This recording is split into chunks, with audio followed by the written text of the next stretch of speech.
Salam əziz şagirdlər, bugün biz zərf haqqında danışacağıq.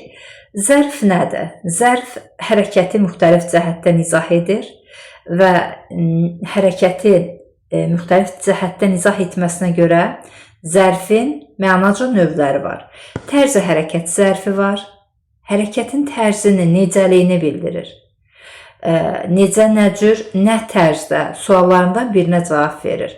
O sürətlə danışırdı. Necə danışırdı? Sürətlə. Zərf feillə aid olur əsasən. Zaman zərfi var. Zaman zərfi nədir? Zaman zərfi hərəkət nə zaman, nə vaxt baş verib bunu bildirir.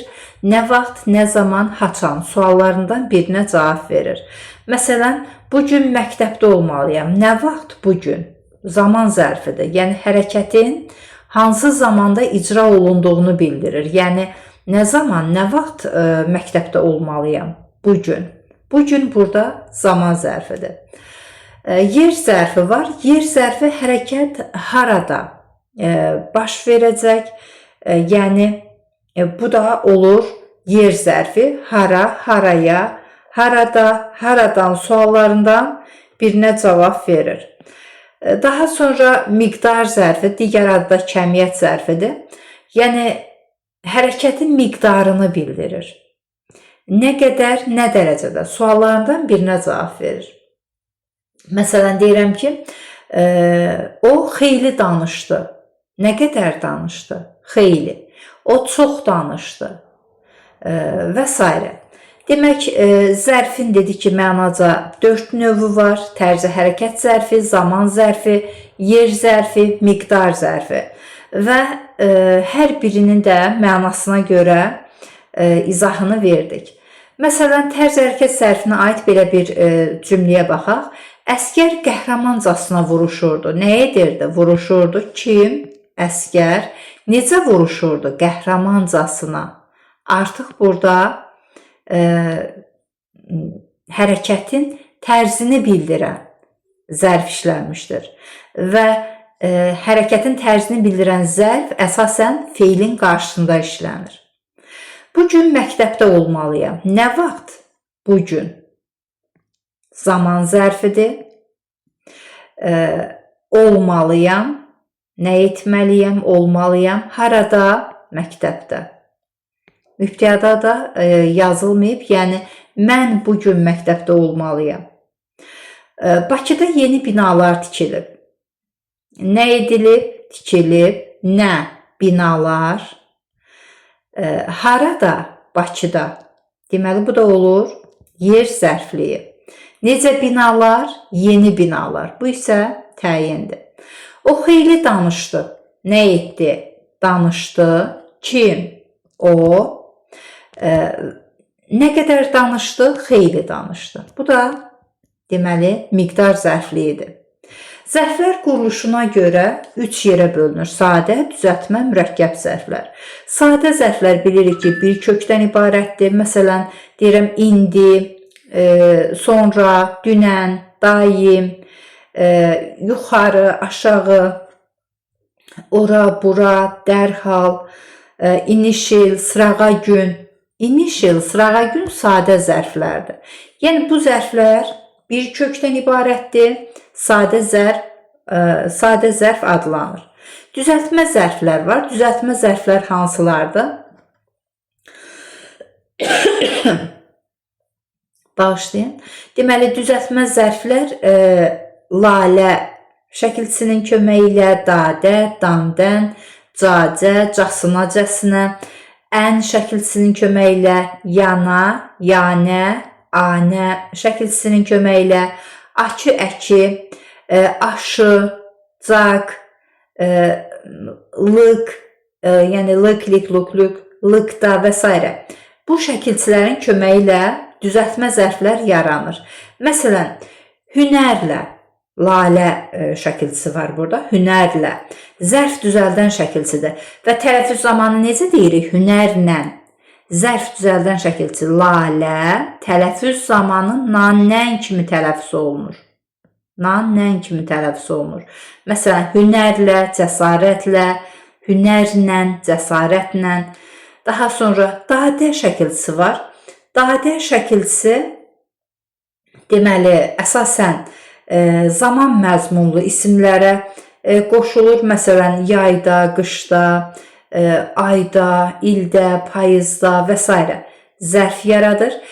Biz necə seçək ki, bu yerlik hal şəkilçisidir, yoxsa deməli zərf düzəldən şəkilçisidir? Əlbəttə ki, biz suallar veririk. Nə vaxt, nə zaman sualını veririk, bu zaman zərfi olur. Yayda, qışda, payızda, kimdə, nədə, harada suallarını verdikdə isə artıq biz müəyyən edirik ki, bu isimin hal şəkilçisidir, yoxsa zərf düzəldən şəkilçisidir. Lalə şəkilçisinə də baxaq. Lalə şəkilçisi həm zərf düzəldən şəkilçisidir. Məsələn, deyirəm cəsarətlə, hünərlə, həm də qoşmadır. Yəni, qoşmanın ixtisarı var, ilə qoşmasının ixtisarı var. Lalə kimi işlənir. Məsələn, mişarla taxtanı kəsdi. Mişarla, mişar ilə. Yəni, nə ilə sualını veririksə, artıq bu olur qoşma. Necə, nə cür sualını veririksə isə, bu olur artıq tərzi hərəkət zərfi, yəni hünərlə, cəsarətlə danışırdı. Necə danışırdı? Hünərlə, cəsarətlə. Burada lalə zərf düzəldən şəkilçisidir. Dandən şəkilçisinə baxaq. Dandən şəkilçisi deməli ucadan, hündürdən, bunlar artıq olur zərf düzəldən şəkilçisi. Bir də isimin çıxışlı hal şəkilçisi var ki, dandən. Biz bunları necə seçirik? Əlbəttə ki, biz sual verərək seçirik ki, bu isimdir, yoxsa zərfdir. Cacə şəkilçisi var. Cacə şəkilçisi deməli, cacə zərf düzəldən şəkilçisidir. Məsələn, deyirəm ki, astaca, sakitcə, bunlar feilə aid olur. Yəni, ədatdır burada. Astaca, sakitcə. Demək, feilə aid olur, zərf yaradır. Və bir də deyirəm ki, rusca, ingiliscə, almanca danışırdı. Necə danışırdı? Rusca, ingiliscə, almanca danışılırdı. Və burada həm zərf düzəldən şəkilçisidir, həm də ədat kimi çıxış edə bilir. Məsələn, deyirəm ki, astaca danışırdı. Orada ca ədatdır. Amma deməli, zərfə artırılıb. Sakitcə, deməli, zərfə, məsələn, sakitcə danışırdı. Necə danışırdı? Sakit. Cacə orada zərfdir. Demək, ədatdır. Deməli, ədat olan cacə var. Bir də zərf düzəldən cacə şəkilçisi var ki, biz onları deməli, məsələn, rusca danışırdı, ingiliscə danışırdı. Necə danışırdı? Rusca, ingiliscə. Amma astaca, sakitcə, burada artıq biz bilirik ki, ədatdır. Bunu da seçməyi bacarmalıyıq. Casına-cəsinə şəkilçisi, məsələn, igidcəsinə, qəhrəmancasına, dostcasına, burada artıq nə düzəldir? Düzəltmə zərfi düzəldir. Ən şəkilçisi var. Məsələn, deyirəm ki, qəsdən, daxilən sözün kökünə ən şəkilçisini artırıram. Qəsd sözünə qəsdən, qəflət sözünə qəflətən, zərf düzəldən şəkilçilər vasitəsilə bu zərflər yaranır.